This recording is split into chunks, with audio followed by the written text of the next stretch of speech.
दक्षिण भारत के एक और सुपरस्टार ने नई राजनीतिक पार्टी का ऐलान कर दिया है। अपने चाहने वालों के बीच थलपति के नाम से विख्यात तमिल एक्टर थलपति विजय ने नई राजनीतिक पार्टी बनाई है और नाम दिया है तमिलगा वेट्री कड़गम। लेकिन सवाल है कि क्या जिस तरह से विजय की फिल्में रिलीज के साथ ही बॉक्स ऑफिस पर छप्पर फाड़ कमाई करती हैं, वैसे ही उनकी पार्टी को भी झोली भरकर वोट मिलेंगे, या फिर तमाम दूसरे फिल्म स्टार्स की बनाई पार्टी जैसा ही हश्र उनकी भी राजनीतिक पार्टी का होगा। आज बात करेंगे विस्तार से। नमस्कार, मैं हूं अविनाश और आप देख रहे हैं अनकट। दक्षिण भारत में एमजी रामचंद्रन पहले ऐसा शख्स थे जिन्होंने अपनी फिल्मी लोकप्रियता को राजनीति में भी भुनाया और उनकी बनाई party all India Dravida Munnetra Kazhagam को तमिलनाडु की सत्ता भी मिली। खुद एमजीआर मुख्यमंत्री बने। उनके बाद फिल्मों से ही राजनीति में आई जयललिता भी एआईएडीएमके से तमिलनाडु की मुख्यमंत्री बनी और अब भी तमिलनाडु की दो सबसे प्रमुख राजनीतिक पार्टियों में एआईएडीएमके शामिल है। डीएमके को भले ही सीएन अन्नादुरई ने बनाया था और वो उसके मुख्यमंत्री भी बने थे, लेकिन पार्टी की असल पहचान और तमिलनाडु की राजनीति में उसकी स्थिरता तभी आई जब पार्टी की कमान फिल्मों से राजनीति में आए एम करुणानिधि ने संभाली। और अब भी इसी डीएमके के और इन्हीं करुणानिधि के बेटे तमिलनाडु के मुख्यमंत्री हैं। इसके अलावा आंध्र प्रदेश में तेलुगु देशम पार्टी भी ऐसी ही पार्टी है जिसे तेलुगु फिल्मों के मशहूर अभिनेता एनटी रामाराव ने बनाया था। वो अपनी पार्टी से मुख्यमंत्री भी बने, लेकिन असल में पार्टी अपने शिखर पर तब पहुंची जब एनटीआर के दामाद चंद्रबाबू नायडू ने पार्टी की कमान संभाली और फिर वो केंद्र में मंत्री से लेकर प्रदेश के मुख्यमंत्री तक बने। इन तीन पार्टियों के अलावा दक्षिण भारत का एक और स्टार रहा है जिसने फिल्मों के अलावा राजनीति में भी अपनी जगह बनाई है। नाम है कैप्टन विजयकांत, जिनकी बनाई पार्टी है डीएमडीके यानी कि देसिया मुर्पोकु द्रविड़ कड़गम। इस पार्टी के जरिए कैप्टन विजयकांत ने तमिलनाडु में साल 2006 का विधानसभा चुनाव लड़ा। 243 में से 242 सीटों पर विजयकांत को हार मिली, लेकिन अपनी खुद की सीट वो जीत गए। 2009 के लोकसभा चुनाव में विजयकांत की डीएमडीके को 10% से ज्यादा वोट मिले और उनकी पार्टी तमिलनाडु की तीसरी सबसे बड़ी पार्टी बन गई। 2011 के चुनाव में कैप्टन विजयकांत ने एआईएडीएमके के साथ मिलकर 41 सीटों पर चुनाव लड़ा और 29 पर जीत दर्ज की। 2016 के चुनाव में कैप्टन विजयकांत तमिलनाडु में मुख्यमंत्री पद के भी उम्मीदवार थे, लेकिन पाला बदलने की वजह से विजयकांत को कुछ भी हासिल नहीं हुआ।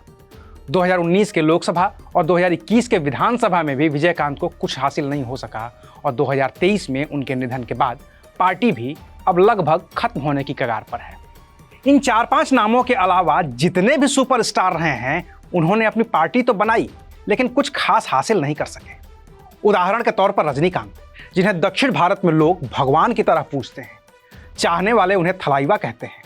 वो साल 1996 में तब से राजनीति में आना चाहते थे जब वो अपने फिल्मी करियर के पीक पर थे। कभी डीएमके तो कभी बीजेपी तो कभी तमिल मनीला कांग्रेस को सपोर्ट करते करते रजनीकांत ने 31 दिसंबर 2017 को ऐलान किया कि वो अपनी राजनीतिक पार्टी बनाएंगे। उन्होंने पार्टी बनाई रजनी मक्कल मंदरम RMM, लेकिन 12 जुलाई 2021 को उन्होंने पार्टी भंग कर दी और कहा कि अब वो राजनीति में नहीं आएंगे।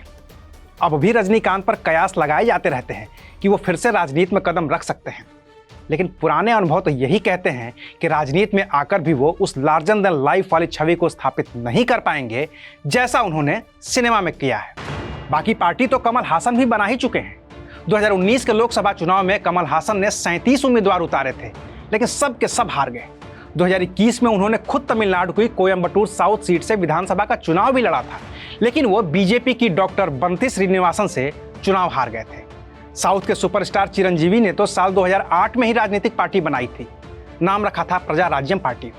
2009 में जब आंध्र प्रदेश में विधानसभा के चुनाव हुए तो चिरंजीवी की पार्टी ने 294 में से 18 सीटों पर जीत दर्ज की थी।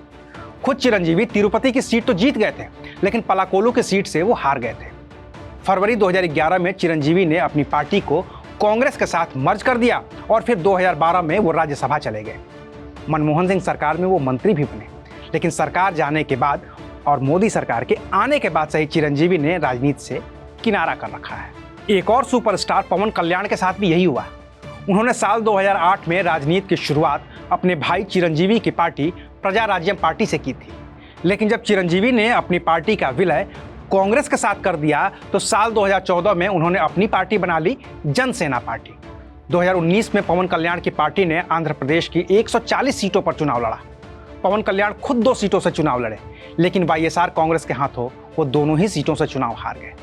उस चुनाव में उनका महज एक प्रत्याशी जीत दर्ज करने में कामयाब रहा था। अब 2024 के लोकसभा चुनाव के लिए पवन कल्याण ने बीजेपी के साथ गठबंधन कर लिया है। अब रहा सवाल इन बड़े बड़े सुपरस्टार की नाकामयाबी का, तो उसकी एक अलग कहानी है। और मोटा माटी कहानी ये है कि जो पुराने सुपरस्टार फिल्मों के साथ साथ राजनीति में भी कामयाब हुए, ये वो लोग थे जिन्होंने अपनी फिल्मों में धार्मिक किरदारों को ज़्यादा निभाया था। लिहाजा दक्षिण भारत की जनता उन्हें भगवान की तरह पूजती थी, वो बात चाहे एमजीआर की हो या फिर एनटीआर की। लेकिन बदलते वक्त में जो नए एक्टर आए, जनता ने उनकी प्रतिभा को सिनेमा तक ही महदूद रखा है, और जब नेता चुनने की बारी आई तो जनता ने खाँटी नेता ही चुना। और यही वजह है कि एनटीआर और जयललिता के बाद दक्षिण भारत का कोई ऐसा सुपरस्टार नहीं हुआ जिसने खुद के बल पर मुख्यमंत्री की कुर्सी पाई हो।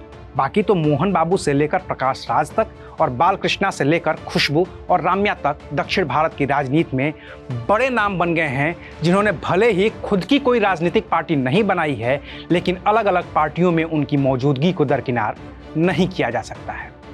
वहीं उत्तर भारत में अमिताभ बच्चन से लेकर राजेश खन्ना, सुनील दत्त, गोविंदा, शत्रुघ्न सिन्हा, जया प्रदा और रवि किशन तक ने राजनीति में अपना एक मुकाम बनाया, लेकिन इसके लिए उन्होंने खुद की बनाई राजनीतिक पार्टी पर भरोसा न करके पहले से स्थापित पार्टियों को ही आजमाया और कामयाब भी हुए। और रही बात अब थलपति विजय की, तो उन्होंने 2026 का विधानसभा चुनाव लड़ने के इरादे से अपनी पार्टी बनाई है। अब 2026 के विधानसभा चुनाव में क्या उन्हें वोट मिलेंगे या नहीं मिलेंगे, वो कामयाब होंगे या नाकामयाब होंगे, ये तो वक्त बताएगा।